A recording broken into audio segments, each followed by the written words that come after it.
Hello my dear student, smart 89 এর আবারও একটি নতুন ভিডিওতে সবাইকে জানাই স্বাগতম। আশা করি তোমরা সকলেই ভালো আছো এবং সুস্থ আছো। চলো আর বেশি কথা না বাড়িয়ে আমরা চলে যাব আজকের মূল আলোচ্য বিষয়। তোমরা ভিডিওর থাম্বনেল দেখে বুঝে গেছো আজকে আমি কি বিষয় নিয়ে আলোচনা করতে চলেছি। তো যারা চ্যানেলে নতুন তারা অবশ্যই চ্যানেলটিকে সাবস্ক্রাইব করবে এবং পাশে বেল অপশনটি প্রেস করে অল নোটিফিকেশন অন করে নেবে।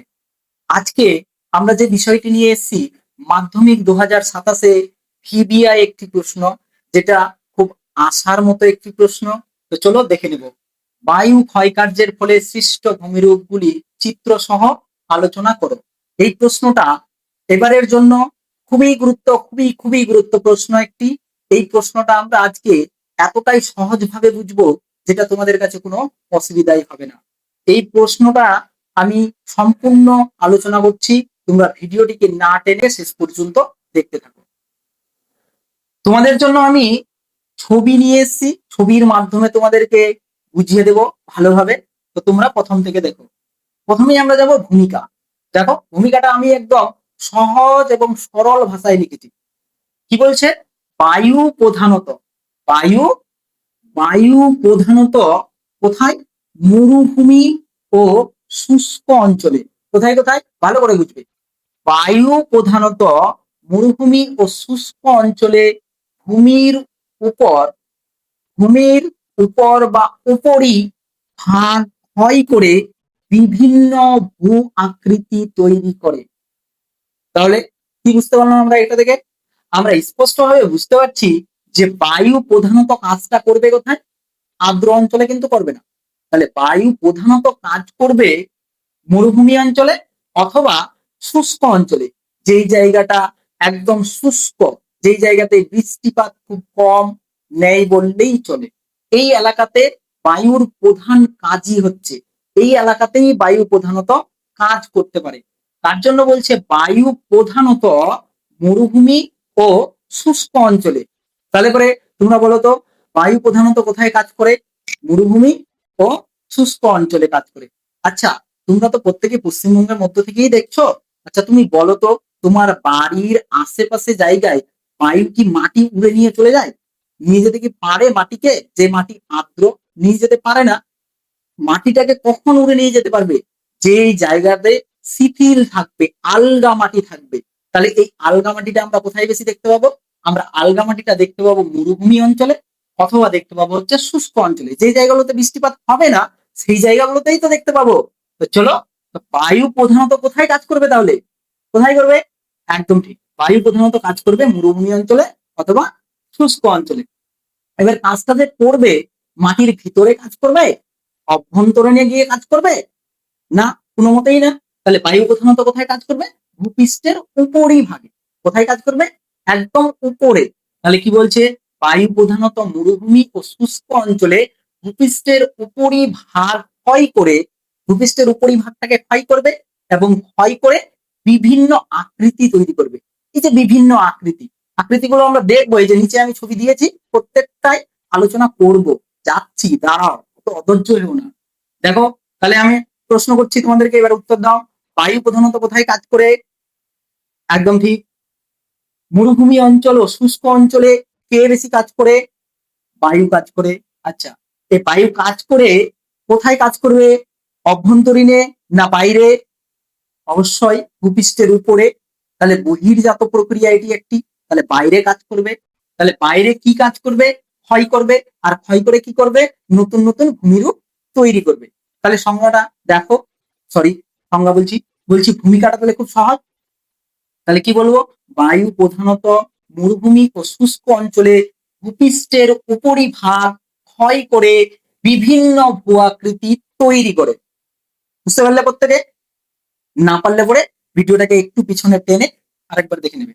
এবার চলে যাব, বায়ু ক্ষয় কার্যের ফলে সৃষ্ট ভূমিরূপগুলি হলো। বায়ু যে ক্ষয় করছে, ক্ষয় কার্যের ফলে অনেকগুলো ভূমিরূপ তৈরি করে। তাহলে এই ভূমিরূপগুলো যে তৈরি করছে কি কি আমরা দেখবো। প্রথমেই দেখবো গোর। এই একটা ভূমিরূপ তৈরি করছে, দেখো খুব সুন্দর একটা ভূমিরূপ। কে তৈরি করেছে?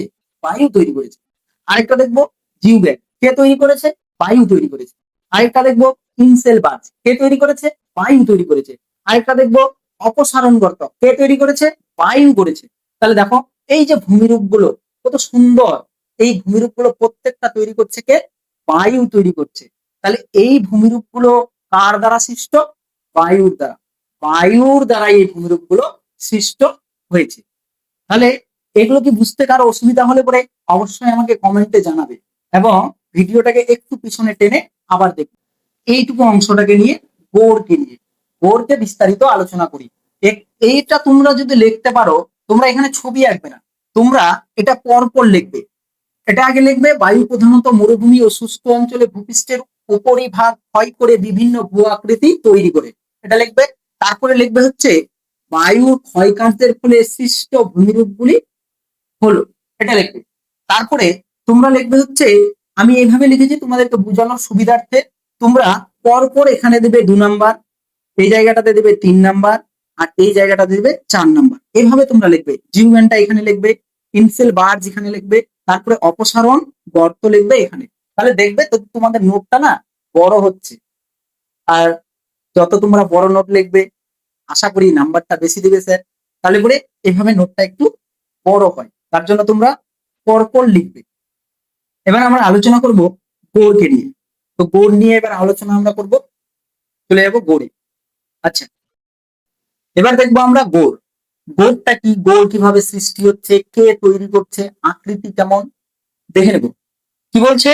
শুষ্ক অঞ্চলে বায়ুর দ্বারা শিলা ক্ষয়প্রাপ্ত হয়ে ভূমিরূপের আকার ব্যাঙের ছাতার মতো হলে তাকে গৌড় বলে। কি বললো? আমি প্রথমেই বলেছি বায়ু প্রধানত কাজ কোথায় করবে? শুষ্ক অঞ্চলে অথবা মরুভূমি অঞ্চলে। তো এখানে গৌড়টা তাহলে কোথায় হবে? অবশ্যই শুষ্ক অঞ্চলে অথবা মরুভূমি অঞ্চলে হবে। তো কি বলছে? যে শুষ্ক অঞ্চলে বায়ুর দ্বারা কে করবে? আমরা তো পড়ছি বায়ু ক্ষয়কার্যের ফলে সৃষ্ট ভূমিরূপ, তাহলে বায়ু করবে। তো কি বলছে? যে শুষ্ক অঞ্চলে বায়ুর দ্বারা কি হবে? শিলা ক্ষয়প্রাপ্ত হবে। কি ক্ষয়প্রাপ্ত হবে?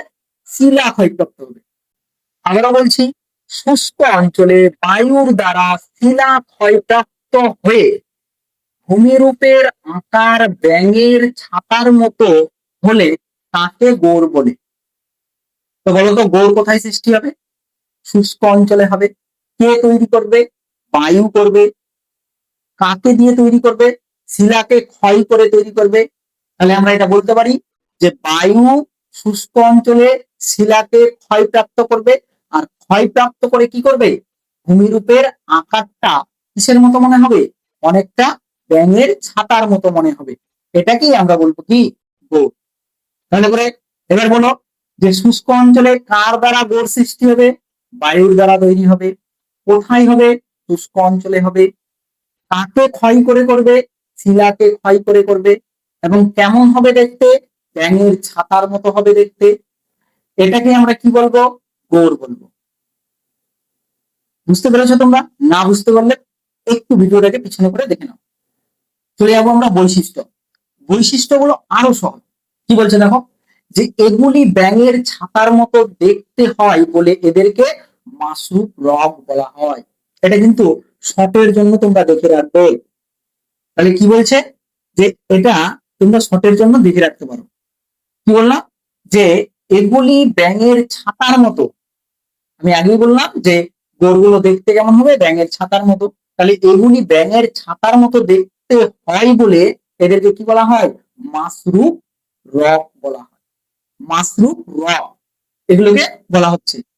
দেখো এগুলো দেখতে অনেকটা কিসের মতো? ব্যাঙের ছাতার মতো। তোমরা দেখতে পাচ্ছ অনেকটা ব্যাঙের ছাতার মতো। এই যে ব্যাঙের ছাতার মতো, তাই এটাকে কি বলা হচ্ছে? মাশরুক রক বলা হচ্ছে। আচ্ছা দেখো 2 নম্বর বৈশিষ্ট্য কি বলছে? এদের উপরের অংশ প্রশস্ত ও অমসৃণ। এই যে উপরের অংশ, এই যে অংশটা, এই অংশটা কি অনেকটা চওড়া, এটাকে বলা হচ্ছে কি? প্রশস্ত। তাহলে এই যে উপরের অংশটা অনেকটা চওড়া, এটাকে বলা হচ্ছে কি? প্রশস্ত। এবং কি দেখো এগ্রো ক্ষেব্র, এটাকে বলা হচ্ছে অমসৃণ। এগ্রো ক্ষেব্র, অমসৃণ। এবং নিচের অংশটা, এই যে নিচের অংশটা, এটা অনেকটা সরু। সেকেন্ড থার্ড পয়েন্ট কি বলছে? যে এদের নিচের অংশ সরু ও মসৃণ। দেখো একদম মসৃণ। এই নিচের অংশটা হচ্ছে কি? এবড়ো খেবড়ো না, একদম মসৃণ। তাহলে নিচের অংশটা অনেকটা সরু এবং কি মসৃণ। উদাহরণ উদাহরণ কি বলছে, সাহারা মরুভূমিতে গোর দেখা যায়। খুব কঠিন মনে হচ্ছে? আজকের আলোচনা তোমাদেরকে কেমন লাগছে অবশ্যই কমেন্টে জানাতে একদমই ভুলবে না। ভালো লাগলে অবশ্যই একটি লাইক এবং বন্ধুদের সঙ্গে শেয়ার করতে ভুলবে না। তাহলে এখান থেকে তোমাদের জন্য প্রশ্ন থাকলো যে সাহারা মরুভূমি কোথায় অবস্থিত? কমেন্টে 1 নম্বর প্রশ্ন নম্বর 1 দিয়ে কমেন্টে আমাকে উত্তরটা জানাবে। সাহারা মরুভূমি কোথায় অবস্থিত? তাহলে তোমাদেরকে আরেকবার রিপিট করাচ্ছি যে গোড় কোথায় হবে, কোন অঞ্চলে হবে, আর্দ্র অঞ্চলে না শুষ্ক অঞ্চলে? অবশ্যই কারেক্ট অ্যান্সার। এটা কার দ্বারা তৈরি হবে, কে তৈরি করবে? ঠিক বায়ুর দ্বারা তৈরি হবে। এটা কি থেকে তৈরি হবে, কাকে ক্ষয় করে তৈরি করবে? একদম ঠিক, শিলাকে ক্ষয় করে তৈরি হবে। তারপরে পরবর্তীতে চলে যাবো, এটি দেখতে কেমন হবে? একদম ব্যাঙের ছাতার মতো, ঠিক বলেছো তুমি। এবার চলে যাবো হচ্ছে বৈশিষ্ট্য। বৈশিষ্ট্যতে কি বলছে যে এই ব্যাঙের ছাতার মতো দেখতে বলে এদেরকে কি বলা হয় বলো? হ্যাঁ, একদম, এগুলোকে মাশরুম রক বলা। গুড। এদের উপরের অংশটা কি? উপরের অংশটা, উপরেরটা, এই যে উপরের অংশটা কিরকম? উপরের অংশটা হচ্ছে কি প্রশস্ত, উপরের অংশটা হচ্ছে চড়া, আমরা চড়াও দেখতে পারি। এমনকি এটা কি যে এগ্রো থেগ্রো টাইপের অমসৃণ। এবং নিচের অংশটা কি? নিচের অংশটা হচ্ছে সরু এবং কি এটাকে বলা হচ্ছে মসৃণ দেখতে অনেকটা। এবার এটা আমরা দেখতে পাবো কোথায়? উদাহরণে আমরা লিখবো, এটাই লিখবো যে উদাহরণে সাহারা মরুভূমিতে গোড় দেখা যায়। বুঝতে পারলে তোমরা? আশা করছি তোমরা প্রত্যেকেই বুঝতে পেরেছো।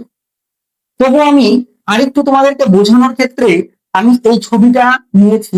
এই ছবিটা তোমরা দেখতে পাচ্ছ, দেখো এই জায়গাটা, এই যে কালো অংশটা আমি নিয়েছি, এই কালো অংশটা দিয়েছি আমি কঠিন শিলা, এবং এই যে নীল অংশটা নিয়েছি, নীল অংশটা নিয়েছি আমি কোমল শিলা বা নরম শিলা।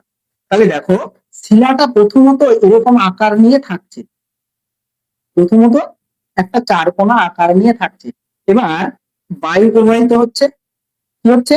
বায়ু প্রবাহিত হচ্ছে, যেহেতু মরুভূমি অঞ্চল, কোথাও বাধা প্রাপ্ত পাচ্ছে না বায়ু, অবাধে প্রবাহিত হতে পারছে।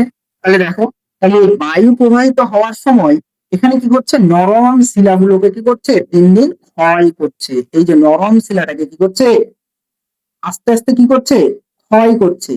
এবার ক্ষয় করার কারণে কি হচ্ছে দেখো, তুমি তুমি একটু মনোযোগ দিয়ে দেখো, যদি আমি নীল অংশটাকে দিন দিন দিন দিন ক্ষয় করতে দেখি, তাহলে এর আকারটা কেমন হবে?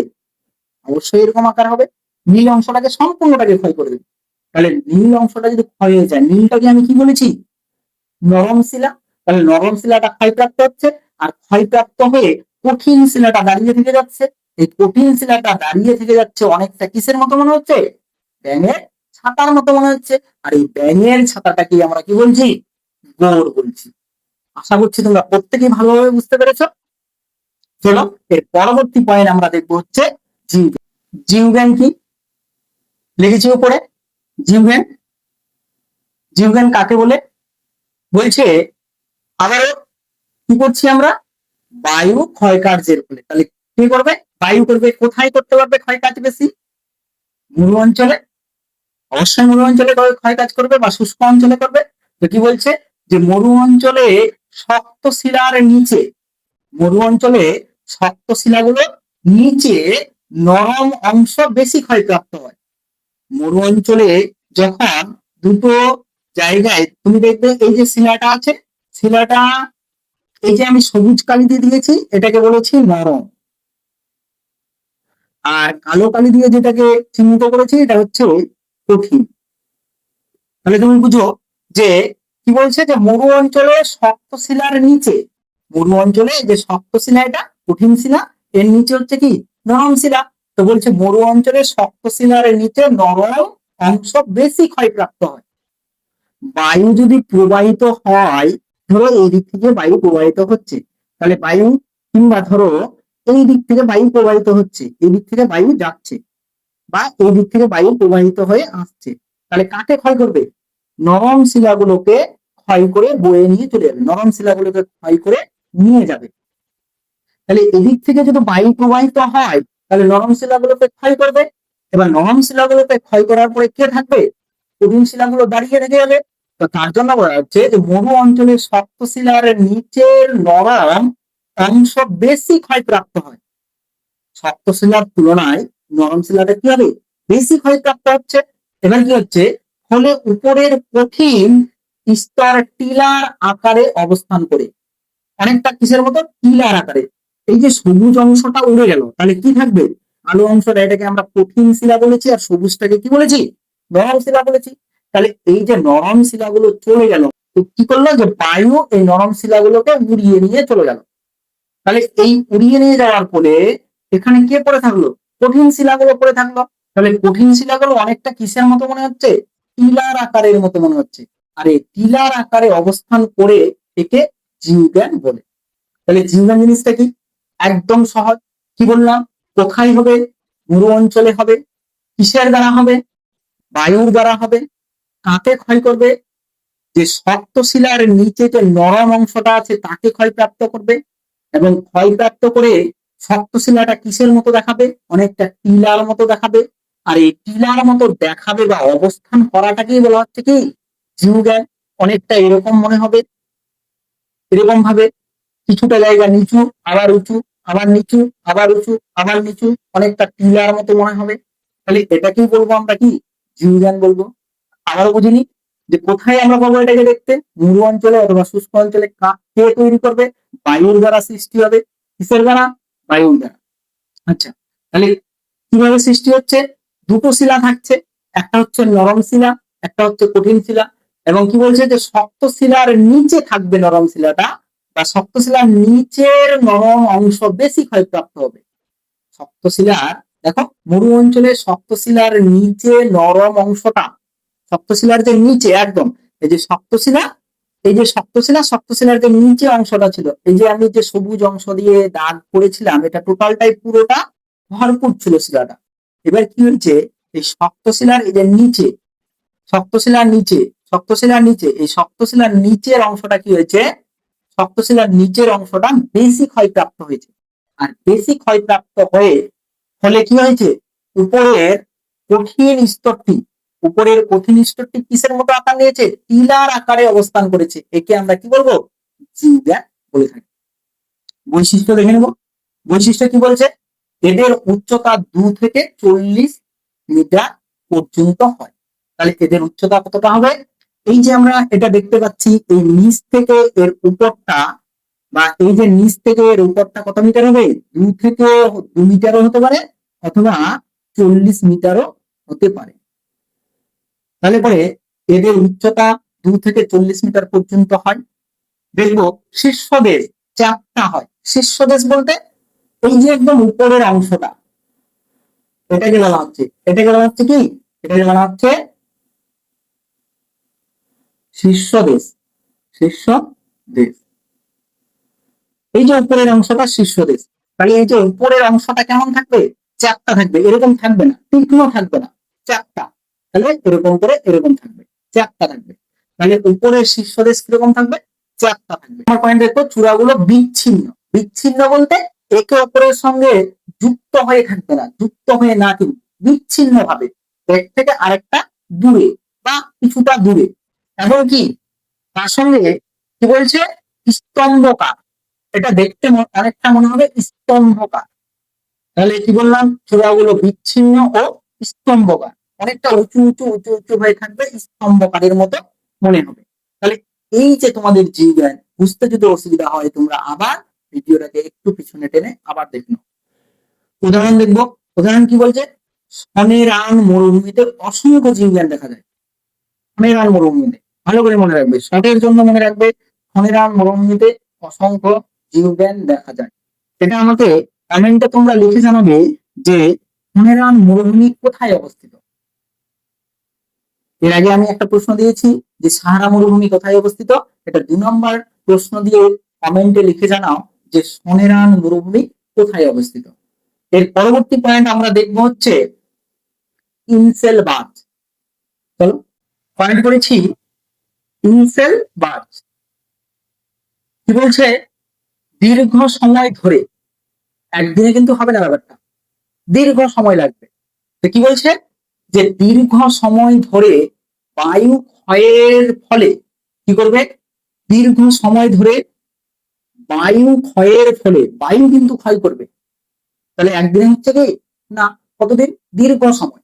তাহলে দীর্ঘ সময় ধরে বায়ু ক্ষয়ের ফলে কি করছে, যে চারপাশের শিলা, একটা শিলা, নিচে ছবি দেখো, একটা শিলা কি করছে, দীর্ঘ সময় নিচ্ছে। এবার কি করছে, যে চারপাশের শিলা ক্ষয়প্রাপ্ত হয়ে চারপাশের শিলাটা, মানে এই যে শিলাটা এরকম আকার নেবে, তাহলে একদিনে তো হবে না, তাহলে এটা কি হবে, দীর্ঘ সময় ধরে এইভাবে করে ক্ষয় প্রাপ্ত হবে, এইভাবে করে ক্ষয় প্রাপ্ত হবে। আর ক্ষয়ে গিয়ে অনেকটা কিরকম হবে, এরকম করে আকার নেবে, এরকম করে কি করবে, আকারটা নেবে।